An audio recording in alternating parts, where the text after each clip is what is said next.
sins really are fatal. Fatal, deadly. They are called deadly, means fatal. The word deadly means fatal in the sense that whoever is endued with, or whoever is occupied with these sins or with one of these sins, he is doomed to go in hell, to hell. He is doomed to go to hell. And therefore, when Faustus is seen fully occupied with all of them at one time, with the 7 sins at one time, it means that by now Faustus is completely occupied with sins, and he has fully he has been fully damned, he has been fully giving himself to the devil, so therefore there is no hope, of any chance to be in heaven. The 7 deadly sins show, as a show, it means something. Dramatically, it means that Marlowe is really still under the influence of the medieval technique of allegory. The medieval technique of allegory. You know allegory. Allegory means the presentation of abstract qualities or ideas as characters on the stage. And you have been familiar with Everyman, and the technique itself is medieval, is inherited, is commonly used in the literature of the Middle Ages, in the literature of the medieval drama, and in all literature indeed. Faustus now fully gives himself to the devils, and before Lucifer and his company leave, before they leave, he asked for a book. Faustus asked for a book through which he wants to visit hell.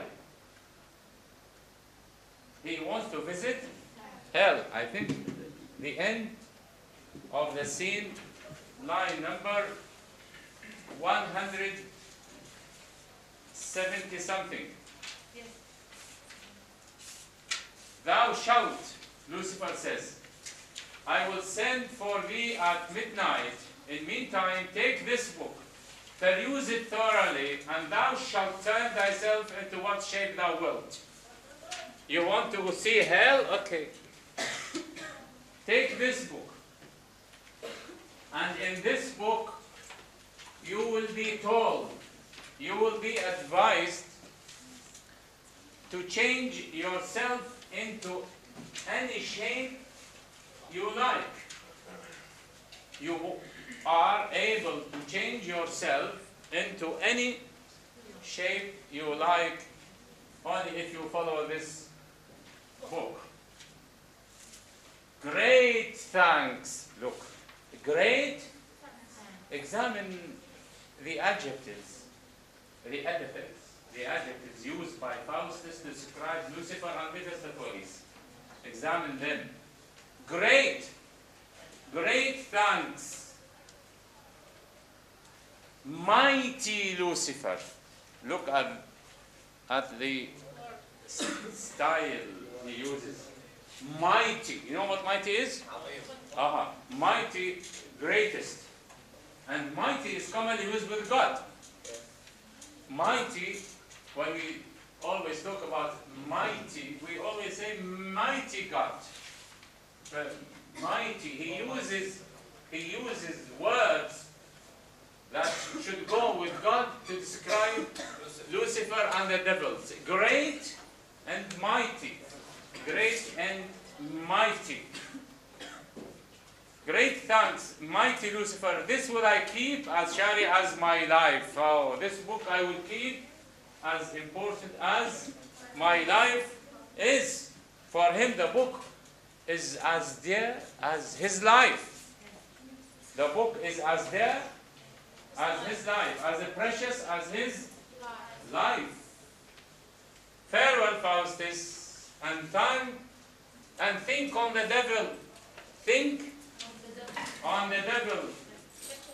Don't think on God or heaven. Farewell, great Lucifer. Farewell, great Lucifer, and come Mephistopheles, and then he goes with Mephistopheles. Now we come to this chorus. The chorus, I have to say a word. I think I said something at the beginning of the chorus. The chorus is only one character or a number of characters. Or a number or a group of characters who appear on the stage, either to introduce the prologue, the opening speech, or sometimes to present the epilogue at the end. Prologue, epi at the end. The prologue, when they will tell us something about the play. You remember the first speech by the chorus. At the end of the play, when they, or it, the chorus introduces the theme or the subject of the play, what the play is dealing with. In addition to these two functions, the chorus sometimes comments. Comments on what? Comments on the progress of the play. The chorus comments on the events of the play, especially some events which are difficult to see on the stage. This is to be kept in mind.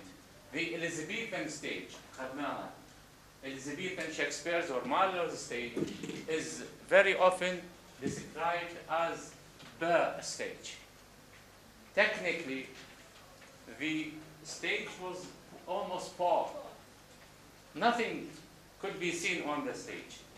Nowadays, it is easy to use a variety of techniques. Nowadays, you have interdisciplinary techniques. That is to say, we have a lot of techniques which could be used on the stage. For example, you can use the cinema on the stage. You can use the cinema on the stage, or you can use other techniques such as the computerized technicalities, the use of the computer nowadays, screens, etc. Nowadays, it is easy. With more techniques, it is easy to make the stage rich. Faustus, for example, travels from one place into another. He travels from one, for example, he's in Germany, and we will see him next time in Rome. From Germany, he will be flying to Rome, right? Now, through this flight, we call it a flight. Flight, طيران. Through this journey or trip, he describes, Faustus or Marlowe describes what we see. What we see. Why it is given to the characters to describe? Because it was very difficult by that time to show those on the stage. It was very difficult. The stage was simple. A sun shining, the stage is open to the sky, nothing on the stage but very simple decor and decorations. So the language should play the role of action. The description, there is a topic for your paper. I think it is detailed descriptions of dialogue in Dr. Faustus. Detailed descriptions of dialogue or accounts of dialogue in the play. Why are the dialogues detailed? This is question you have to think about. It is detailed because it is given to fully describe the scenery and the setting that could be difficult to show on the stage. The chorus here, the chorus comments on this slide. He comes, or she, or they, ما نعرف هو منه، قد يكون one or a group of people. It comes, it comes, the chorus comes on the stage to tell us something. That now Faustus becomes famous, and now we see him travel from Germany to Rome. That's all. This will be what? This will be a technique of telling of setting. A technique of telling of setting. Setting, time, and the place. The time of a place. Faustus is, at the end of the scene, is in Germany in his room. But when we go to scene 7, we find him where? We find him in Rome, right? We find him in Rome. Look, in scene 7, Rome, the Pope's private chamber. Now this shift from his place in Germany into another place in Rome is important. Without the speech of the chorus, it's not clear for us. So the chorus in the speech at the end of scene 6 tells us, look, let me read it. Learned Faustus. I told you that with this we say learned. Nowadays we say learned. Learned Faustus, to know the secrets of astronomy, written in the book of Job's high firmament, did mount himself to scale Olympus top, being seated in a chalice burning bright, drawn by the strength of yoked dragon's neck. He now is gone to prove cosmography, and as I guess, will first arrive at Rome to see the Pope and manner of his court, and to take some part of Holy Peter's feast that to this day is highly solemnized. What is the chorus saying? Just the chorus is telling us how we will see and where we will see Faustus next. That's all. These 15 or 16 lines tell us where we will see Faustus next time and why. His fame is great, and now he is studying astrology. You remember astrology is the study of the moon. Felek. Now he has given himself to study astronomy and astrology, and because he is not over the world, we will see him visit a lot of places. We will see him visiting a lot of places. And now we will see him in Rome. At where exactly? At the Pope's chamber. The Pope is the highest, the title, the highest title of the church. The highest title of the Catholic Church. Don't forget that Rome and England, two churches that belong to two different sects. So we have to keep this in mind. One of the reasons why the Pope is ridiculed, why Faustus makes fun of the Duke of the Pope, is important. Keep it in mind. We will see him in Rome in the chamber of, or at the chamber of the Pope, when they are celebrating St. Peter's Day. So the chorus's speech, the speech of the chorus, is just to tell us about this shift of setting. Without the chorus, we will probably get confused Faustus is in Germany, but now in Rome, so it looks ambiguous. It looks unclear. Move. But the chorus's speech only bridges يعني the previous scene with the new scene. So it is just a matter of technicality. Technicality, just a matter of telling of the shift of the setting. The shift of the setting. Now we come to 7, 8, 9, and 10. You have read them, I assume. I hope indeed. All of these scenes are dealing with what? Who can tell me?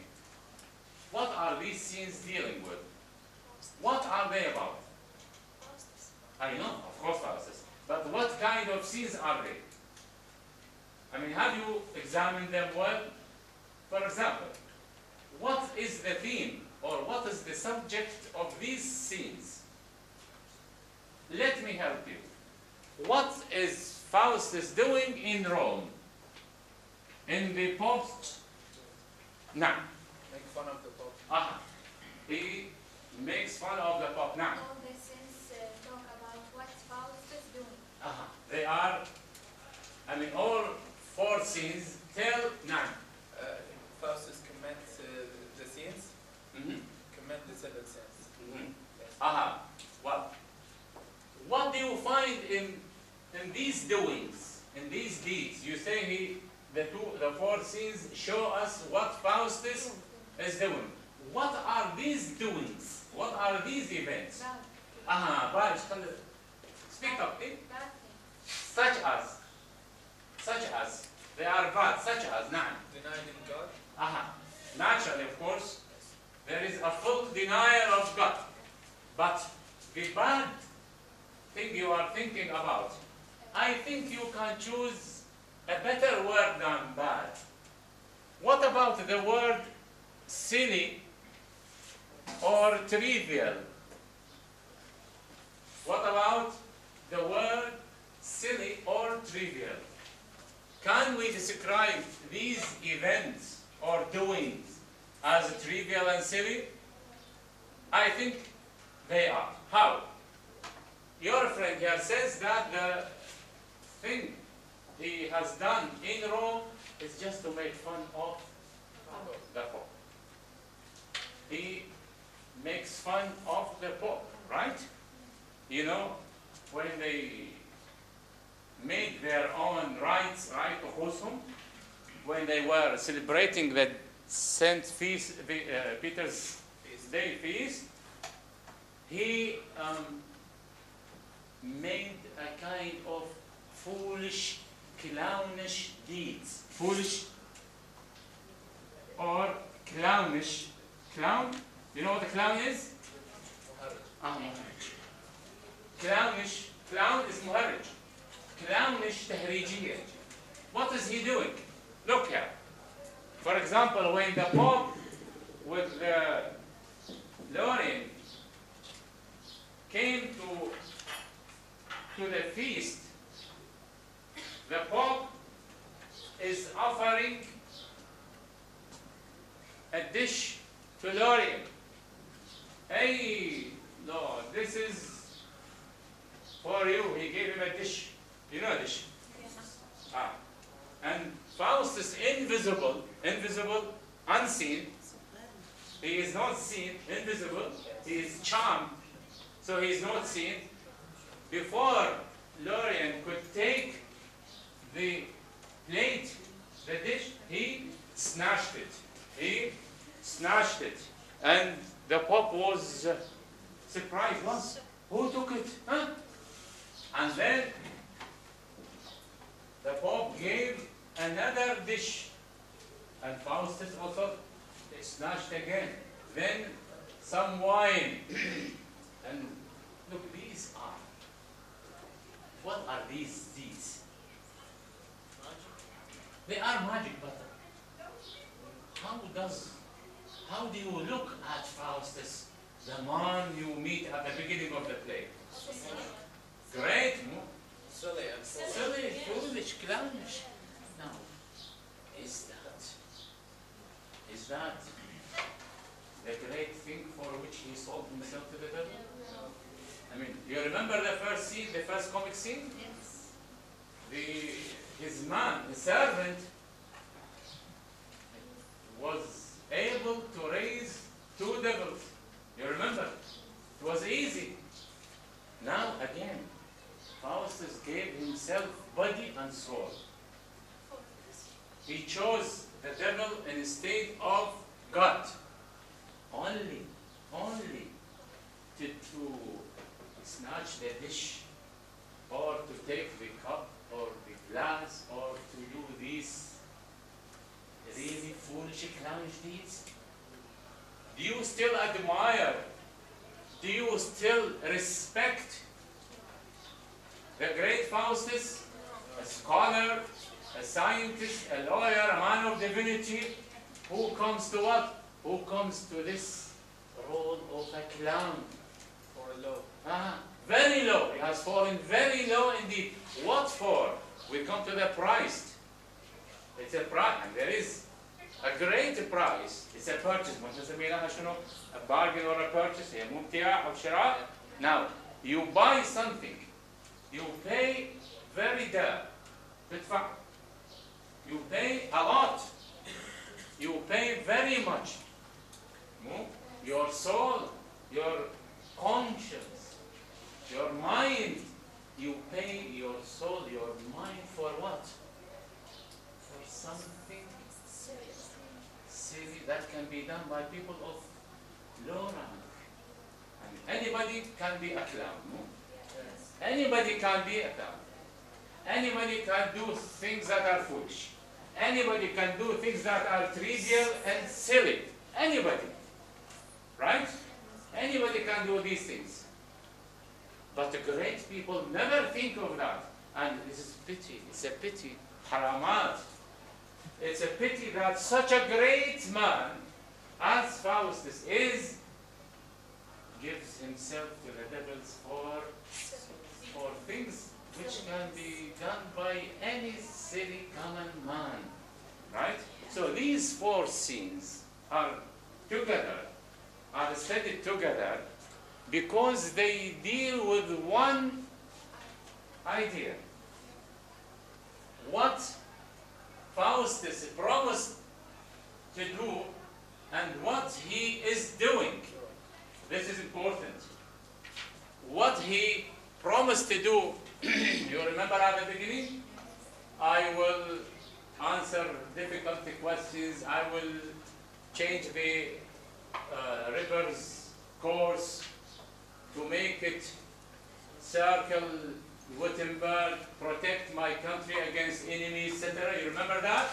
I will give the children at school the best kind of dress, etc., etc. He had great promises.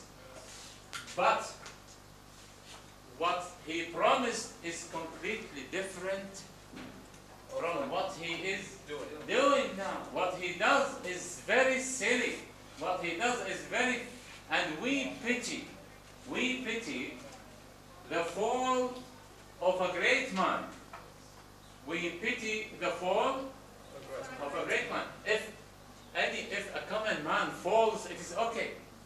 It is expected. But if a great minds fall, it is difficult to take in mind, right?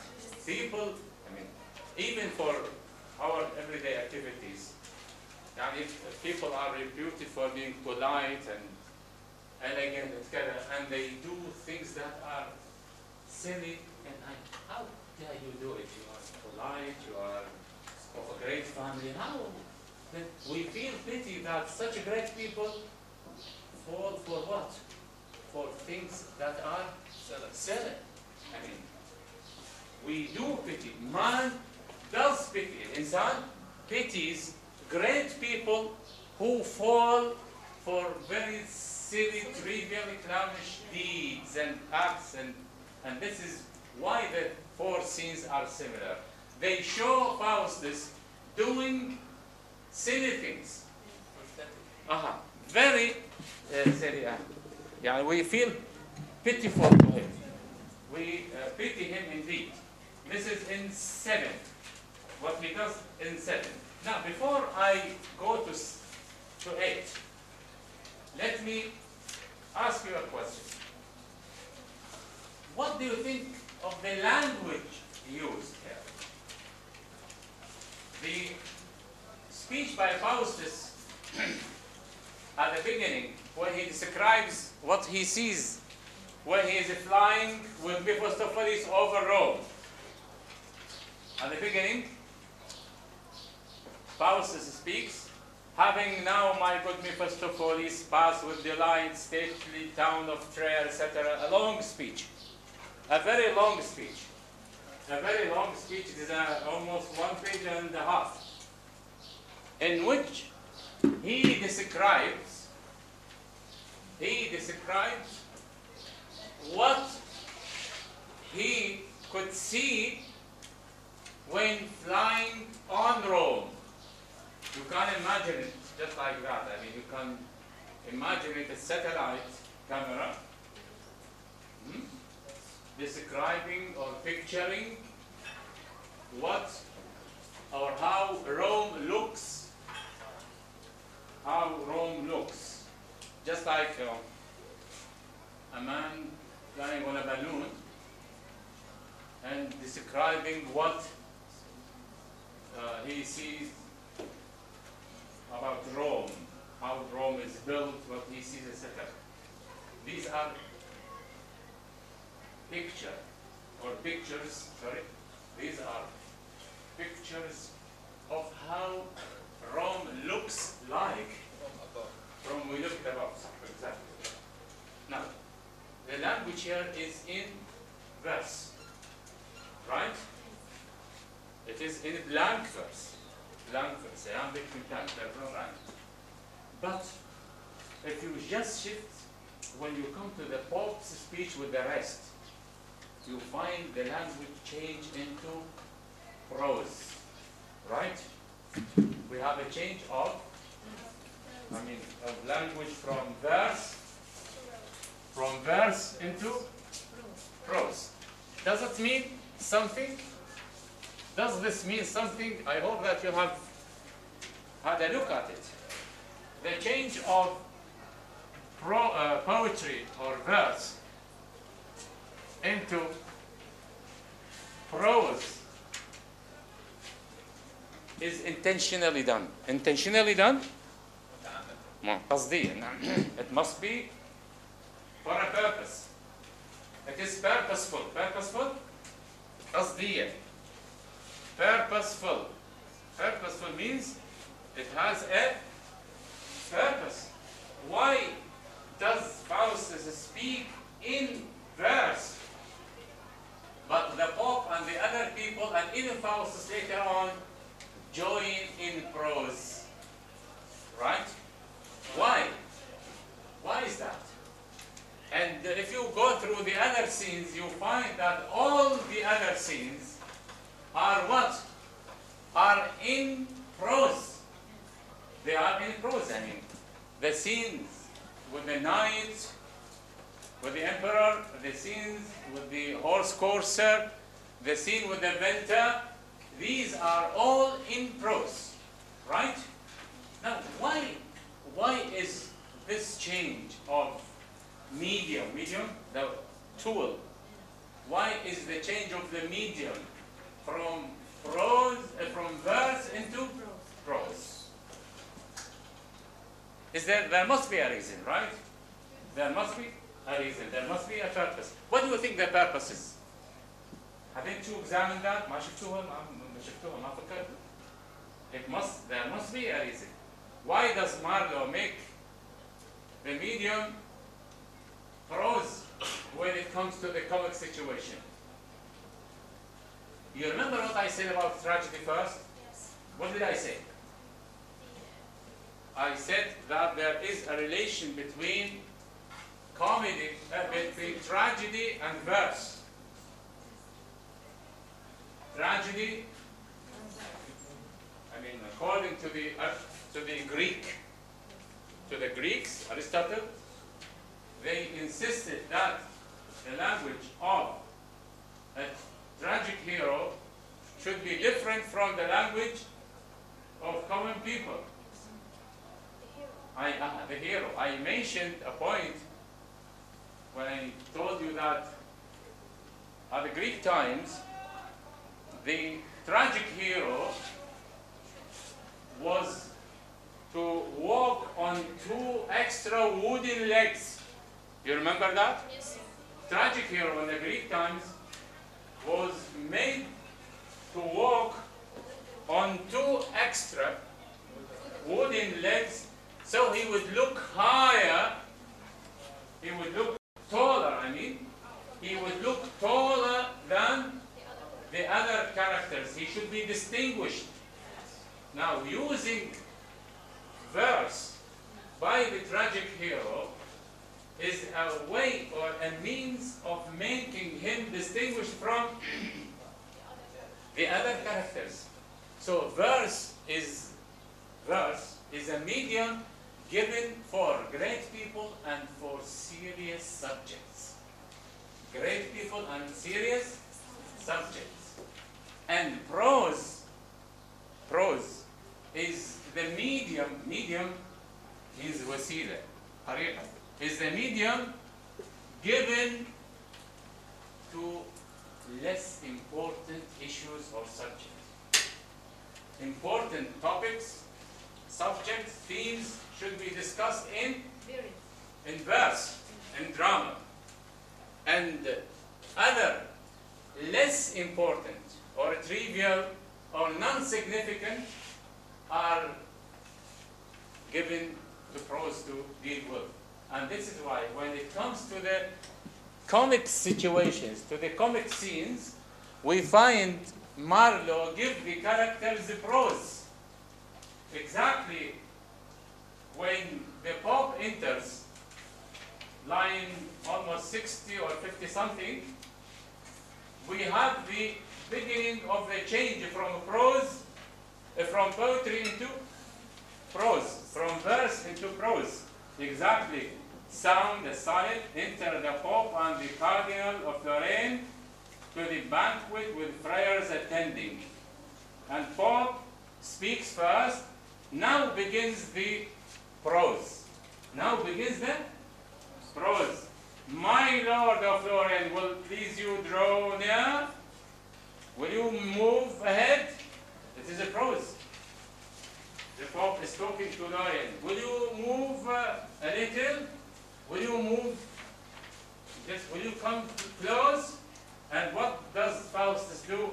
Fall to, and the devil chop you, and spare. And this very silly trick. I mean, we were when we were kids, and kids still do it when they play together with their peers. يعني نظراء. When the peer walks, he just let his leg ahead so that he will just fall, and they will laugh at him, right? I mean, look, who does that commonly? We are still, kids are still doing it. Kids, children are still doing that. This is childish. It is childish. Did you know childish? Child? Yeah. It is childish. It is a childish act that the Pope asked Lorraine, will Lorraine move here? And then Faustus, unseen, just cross his leg like that, and then Lorraine will fall and they began to laugh. I mean, he laughs, but of course the Pope is embarrassed, they are embarrassed that. And how now? Who's that spake first, huh? Who is that speaking? And they hear a voice, but they see nobody. But who's that speaking? And first friend, here's nobody. Give it up, Your Holiness. There is nobody. There is nobody, huh? My Lord, here is a dainty dish was sent me from the Bishop of Milan. Oh, now, my Lord, this is a dish. It is sent to me from the Bishop of Milan.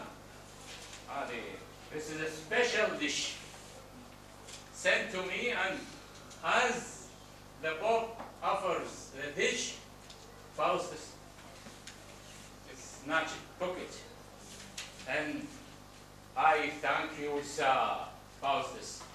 I thank you, sir, and he snatches it. How now? Who is that which snatched the meat from me? I will know, man. Look, my lord, this dish was sent from Cardinal of Florence. He gave him another one, no? And Faustus, you say true, I will have it. What, again? My lord, I will drink so to your grace. I will pledge your grace. And now he snatches the drink.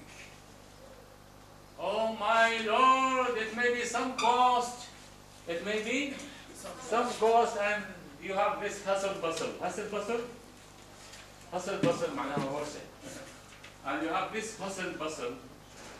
يعني at the church, hustle bustle. And you have this hustle bustle at the church.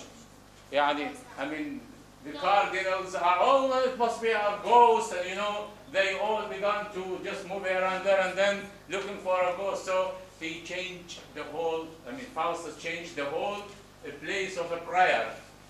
The church, with the Pope and the cardinals, they are all ridiculed.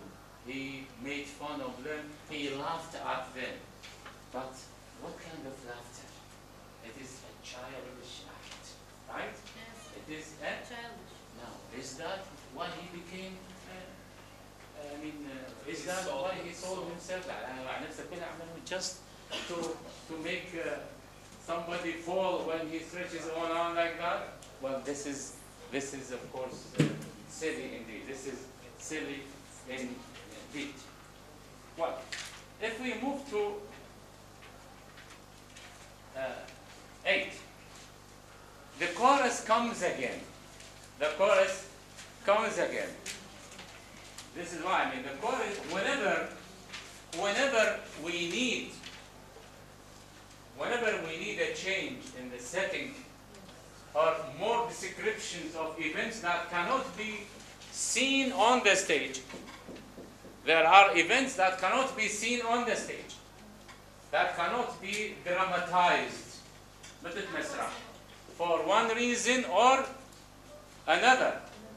It could be difficult to do them by the Elizabethan period. The chorus center, when Faustus had with a pleasure taken the view of rarest things and royal courts of kings, he stayed his course and so returned home, where such as bear the absence of his grief, with his grief, I mean his friends and nearest companions, did graduate his safety with kind words, and in their conference of what befell, touching his journey through the world and air, they put forth the questions of astrology, which Faustus answered with such learned skill, I they admired and wondered at his wit. Now is his fame spread forth in every land, amongst the rest of emperors one, Carolus the Fifth, at whose place now Faustus is feasted among his noblemen. Look, what is the chorus saying? The chorus is only telling us of the elapse of time. There is an elapse of time. Elapse of time? Time lapse. There is a passage of time. The passage of? Yeah. There is a sense of time passing. Now, what happened through this time is described by the chorus.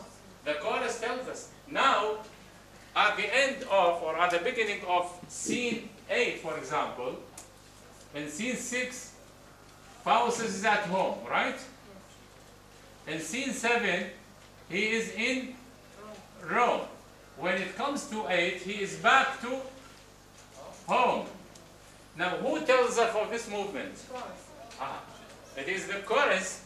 So the chorus tries to sum up, يلخص, tries to give us a summary, to give us a a brief description of what happened during the time between 8 and 7, between scenes 8 and 7. He tells us that Faustus spent a good time among kings and great people.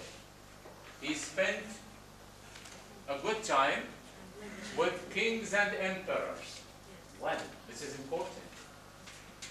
We know fools are always found in the palaces of great people. There are fools. دائما in great palaces, kings, emperors, great men. We have what? Duke. We have fools.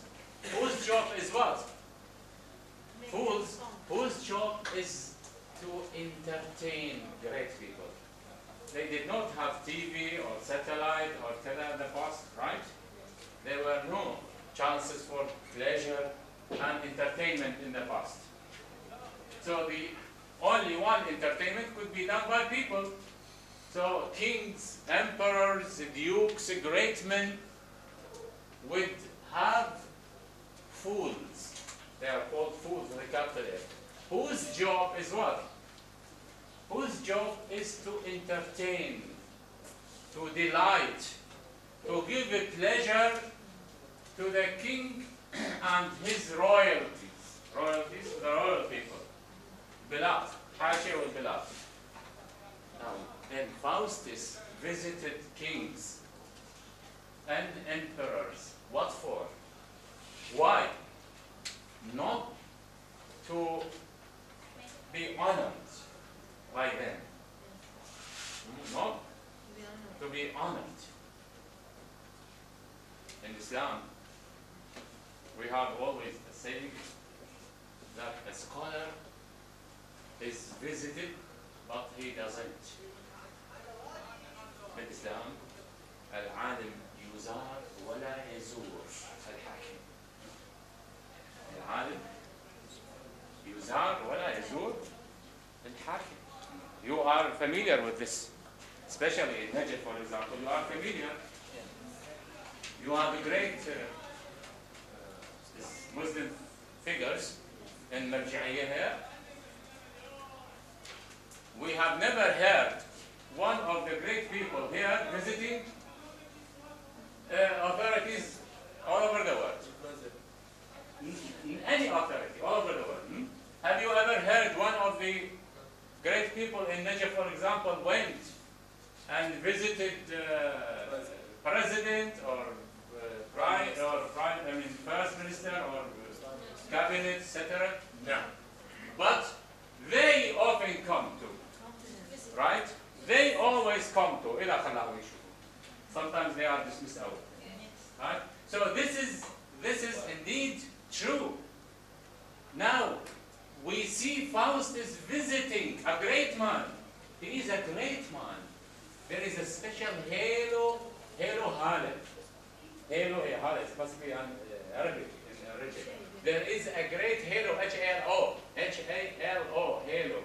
There is a great halo of greatness for scholars, for scientists, and for theologians. Faustus visits these people to be their fools. He is their fool. There is a difference. So when his fame spread all over the world, he came home. He came home. So this is only to tell us that Faustus visited these people, and now we see him where? We see him at his place now. At his place, at his own house. And there are friends of his who say, most welcome back home, etc. And they celebrate his return safe. And now we see him again where? Among his friends, and now with the emperor.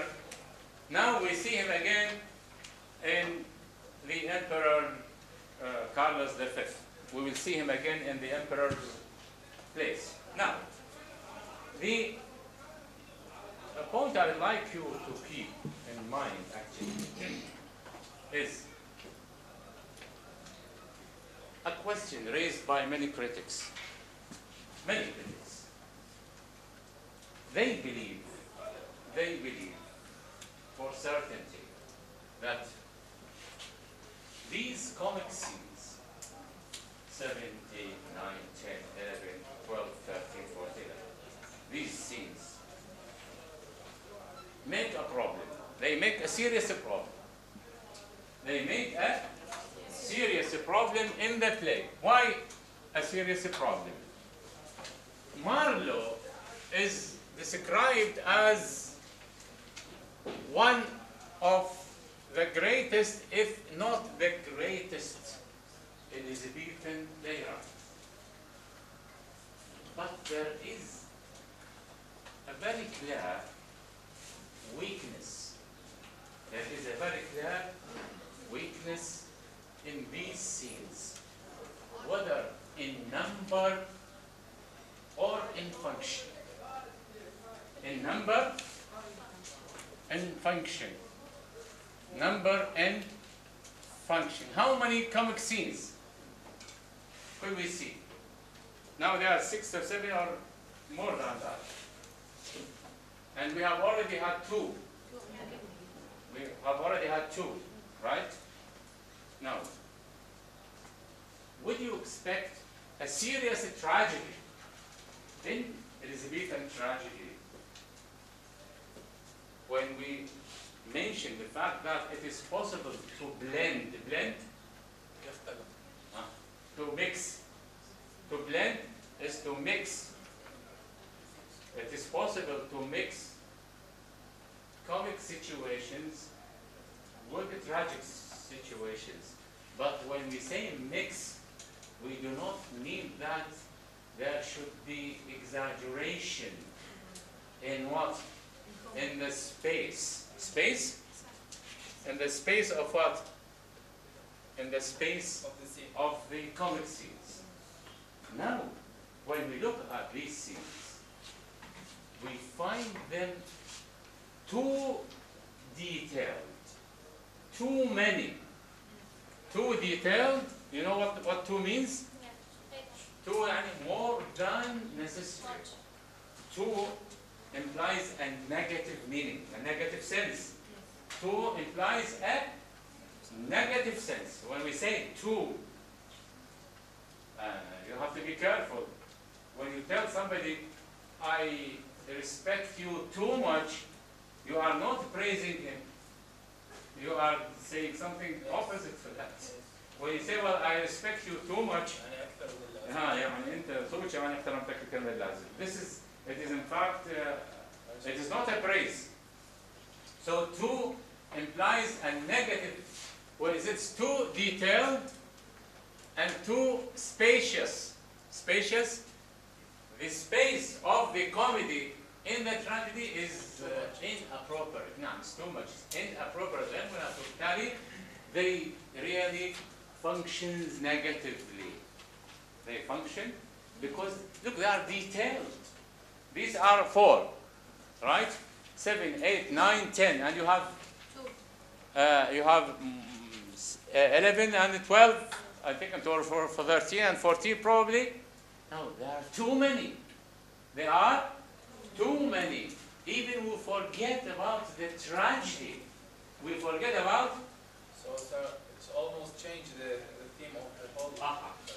What is the problem here? I said that is a problem. The problem is that there are a lot of critics who believe that these scenes, especially these scenes, that is the scenes we are dealing with, are not Marlowe's. They believe that these scenes were not written by Marlowe. Then by who? This is why it's a problem. First of all, the accusation or the point here rests on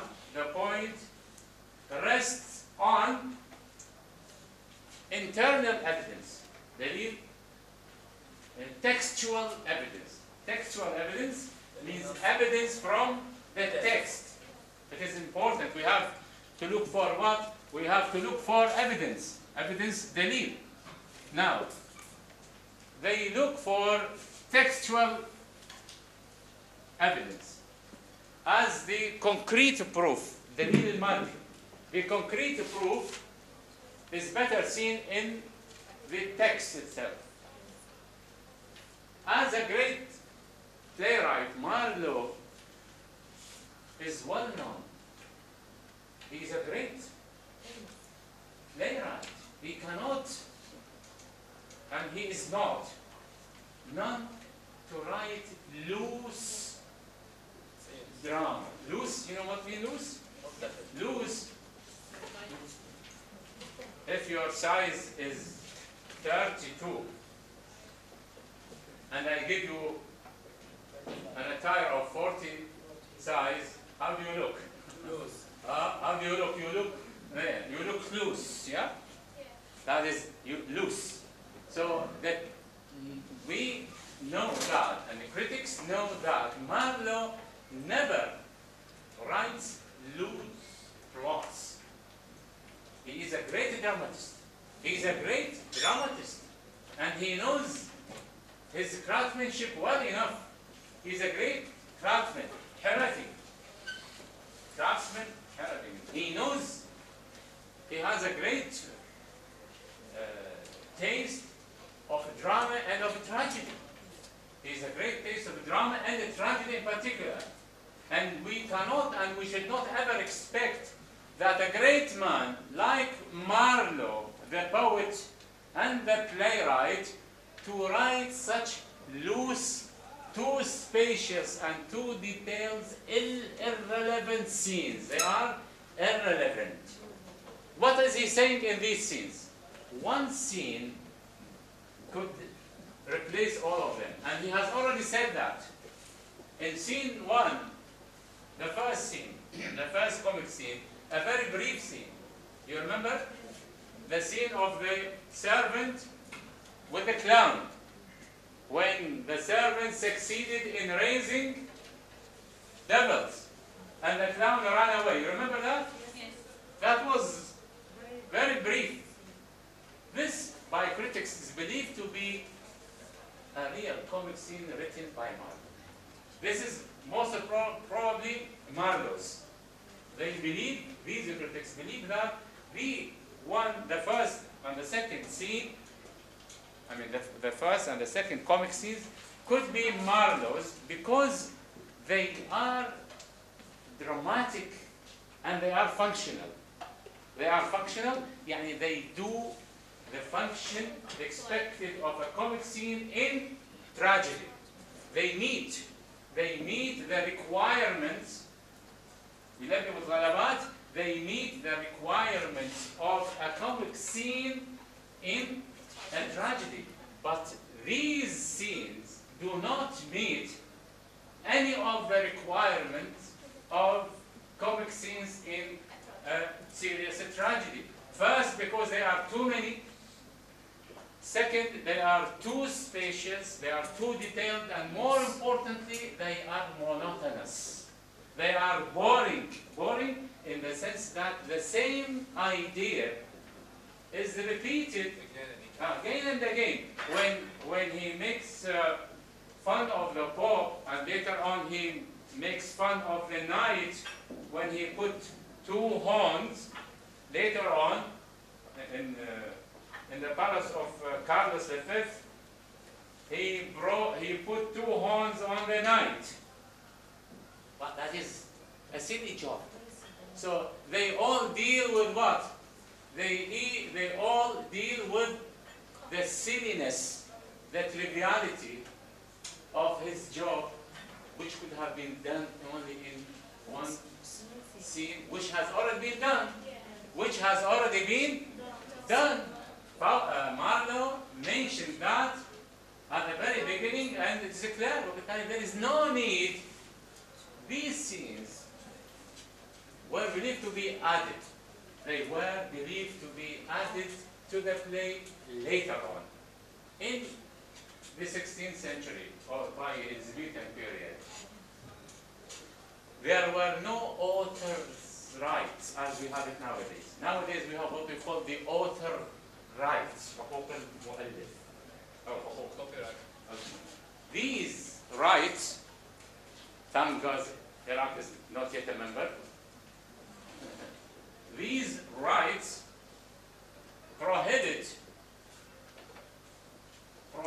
anybody in using the intellectual productions of others under his name again. But by the Elizabethan, it was common for any person, to come and watch a play. It was very common that you can come and watch a play and then leave the theater and sit at home and rewrite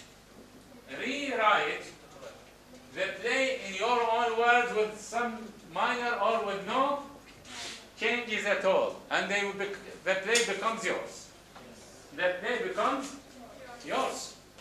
This is why, I mean, you can find the same play under different titles. It was believed that this was added later on by somebody. Who this somebody is, of course we don't care who he is. It doesn't mean much for us who the playwright is or who the writer is. He could not be a playwright because as we look at them, these scenes should not be and cannot be written by a playwright because they are not dramatic. They are not dramatic. Drama is compact. Compact? Economic. Condensed. Drama is what? Is condensed. مكثف. Compact. But these scenes are elaborate. There is a sort of repetition, right? There is a sort of repetition in them. Repetition in theme or repetition in technique. Now this repetition is not dramatic. It cannot be a technique in drama. A dramatist should always make his play compact. Compact مضغوط. Condensed. Economic مضغوط. وبالتالي the scenes are not.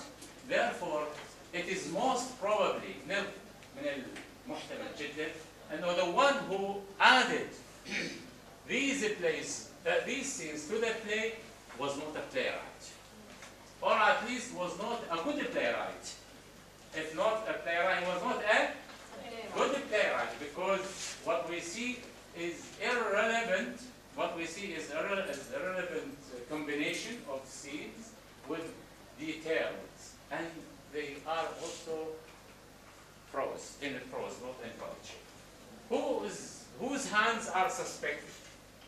Whose hands are suspected? There was a contemporary of Marlowe who was known as a novelist, a prose writer, and who was known to be the writer of the first English fiction. He is called Thomas Nash. Thomas Nash, and Nash with E. Nash with E. Thomas Nash. He wrote what was described as the first Elizabethan fiction. You know there is a difference between fiction and novel. You know that?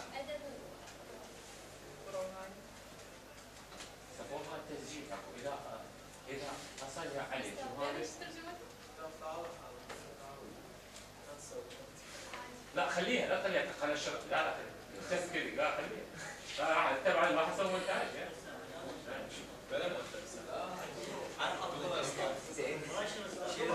Okay, Thomas Nash is fiction and novel. Fiction and novel. You don't know the difference? Fiction and why? What is the difference between novel and fiction? Novel are much longer than fiction. What do you mean by much longer? Fiction could involve what? Short story and novel and other writings, right? And you have the novella. The Old Man and the Sea is what? The novella. It's called the novel or a novella. Have you ever heard of it? A novel or a novella, and sometimes it's called a long short story or a short long story. These are all the different technicalities of a fiction. Fiction is the head or the main term that includes all the prose writings. Al-adab al-riwa'i. Fiction is al-adab al-riwa'i. Novel is al-riwaya. And al-riwaya is part of what? The novel is part of a kind of fiction. Right? Fiction is only the heading. Is the term used for the description of all prose writings. That is the heading used for all prose writings, including short story or long short story or short long story, novel and novella, etc. Now, it is believed that Thomas Nash, the unfortunate traveler,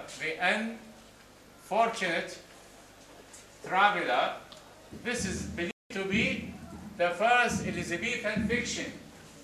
It is not, I mean, there are people who do not think it's a novel. There are people who believe it is not a novel. It is fiction, but not a novel. If you get that. This Thomas Nash is famous for being a humorous writer. He's interested in writing humors. And because he's a prose writer, and because he's a humorist, he was suspected to be the one who added these scenes to the play after Marlowe's death. And it appeared only in the edition because Marlowe's and Shakespeare's plays were published only after their death. And by the way, Marlowe died very young. Marlowe died very young. I think he was 20-something when he was killed. He was killed. He was killed in a tavern and inn, Hanem. He was playing dice with a friend, one of his friends. They were playing dice, vagabond, yani. And they quarreled, and his friend took his knife and then he stabbed him just here. He was stabbed here, just below the eyebrow, and he was sent to death instantly. But it was believed that it was not real, and Marlowe was politically assassinated. It was believed that a man, Marlowe, was assassinated. You know assassinated? No. He politically assassinated because he was known to be engaged in some secret missions. With whom, for whom, we don't know.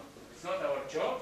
But it was believed that the man was killed too early of his own life, and because of his early death, after his death, and after Shakespeare's death, when the plays or their plays were published, it was common to find others add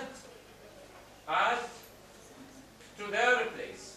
And you have also in Shakespeare's plays sometimes scenes added here but omitted there. Inshallah, when we have the 12th night next year, you will find that in 12th night, for example, there are some scenes which are present in one edition but not in the other.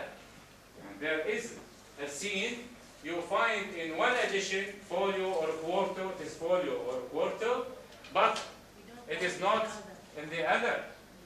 How does that happen? It's not important for us, but for us we have to know that it is common. It is common. So these scenes are really rarely marvelous. These scenes are not marvelous. They cannot be marvelous. Even when you read them like that, you feel that even in style, they are what? They are irrelevant to the tragedy. Your friend has already said that we even forget about the tragic hero, Faustus, as a tragic hero, because the space is wide. The space of comedy is very wide. The wide space makes our mind, really dissipated and forget about what?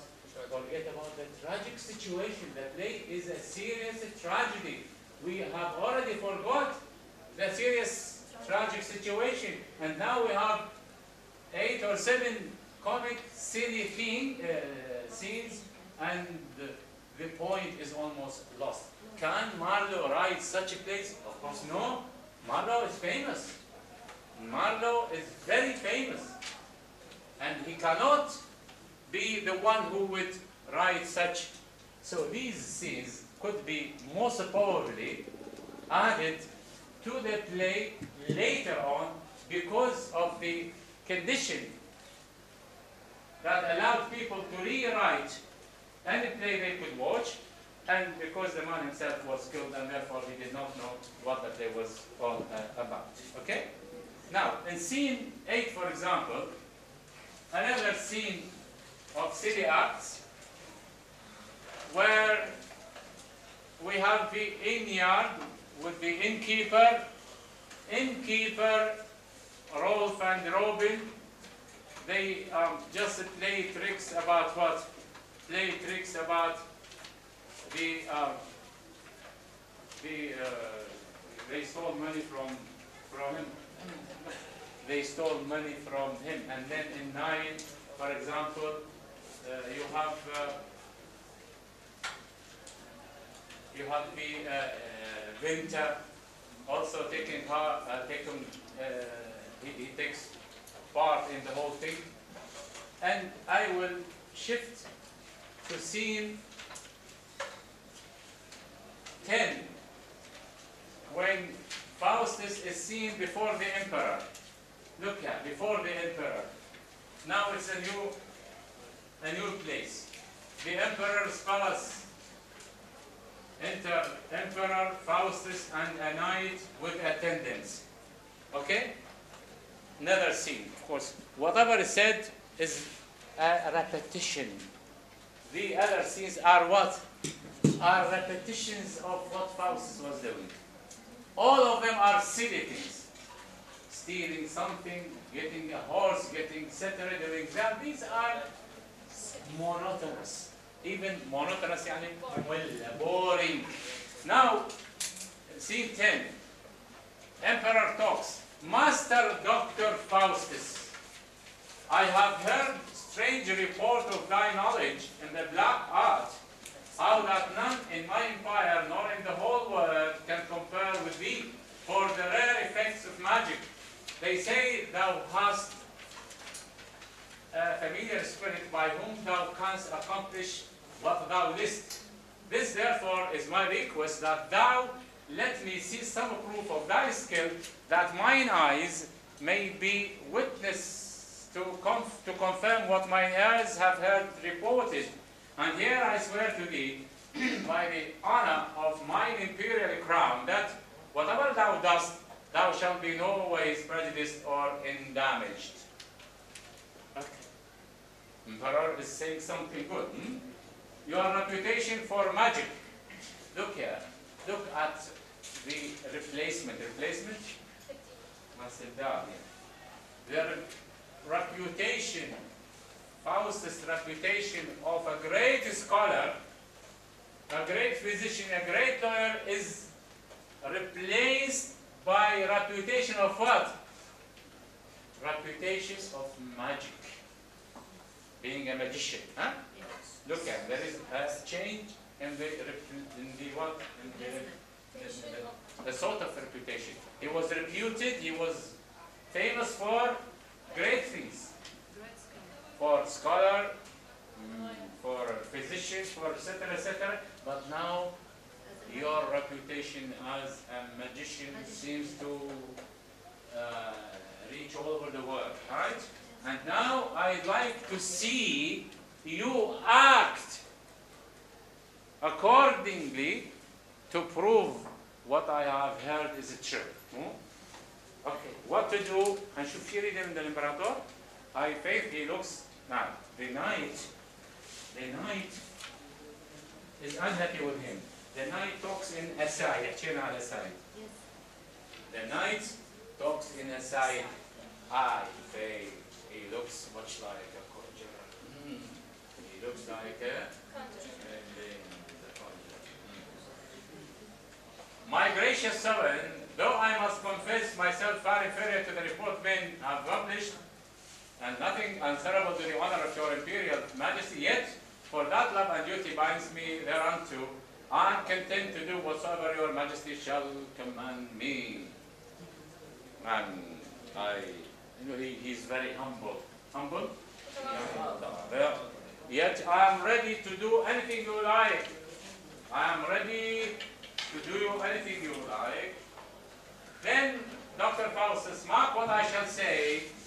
As I was sometimes solitary set, within my closest sundry thoughts aroused about the honor of mine ancestors, how they had won the prowess of such exploits, got such riches, subdued so many kingdoms, as we that do succeed, or they that shall hereafter possess our throne, shall I fear me never again attain to that degree of high reign and the great authority. Amongst which kings is Alexander the Great, chief spectacle of the wars of preeminence, the bright shining of all the glorious acts, lightens the world with this reflecting dreams, as when I hear but motions made of him. It grieves my soul, I never saw the man. If therefore thou, by cunning of thine art, canst raise this man from hollow vaults below, where lies entombed his famous conqueror, and bring with him his beauteous paramour, both in their right shapes, gestures, and attire they used to wear during their time of life, thou shalt both satisfy my just desire and give me cause to praise thee whilst I live. Now, what does the emperor want? The emperor is always occupied with his own past life and how his people used to live, so he wants to see how his forefathers, his grandfathers looked, and he wants Faustus to bring from death Alexander the Great and his wife. These are his forefathers, Ajdade, and he wants to see his forefathers who succeeded to build this kingdom. Okay? Now, this is something new for us, right? This is something new. Of course, to bring the dead is only God's power. To bring is God's powers. But Faustus will do what? He says, I will not bring them as they are. I will bring the spirits only. The spirits of the dead, but not the dead. Look here. I will look at what he said. What he answered. He said,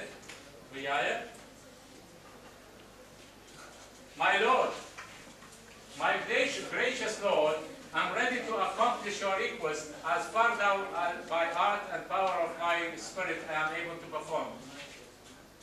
The knight, that's just nothing at all. But if, like your grace, it is not in my ability to present before your eyes the true substantial bodies. Look here. I am unable to bring the body, the real substantial bodies of the dead, which long since are consumed to dust. We know. In the Christian faith, it is only God that can yuhyi al-'idham wa hiya He could not bring the bodies because the bodies were all gone to dust. He will bring only vessels. The night makes fun of him. The night is just making that Faustus saw him and he kept it in his mind. He kept it in his mind. What will he do when they were all left? He made two horns on the knight's head. And when he came back, the knight came with two horns, and they all laughed at him. Is that? Is it? I mean, he put horns, or is it that the emperor asked for grapes in winter? Grape in winter. His wife is longing, and she is asking for grapes in winter. Well, Faustus flies and he brought him. Is that the joke of a Greek scholar? The answer is certainly no. Now, next time you go through the other scenes.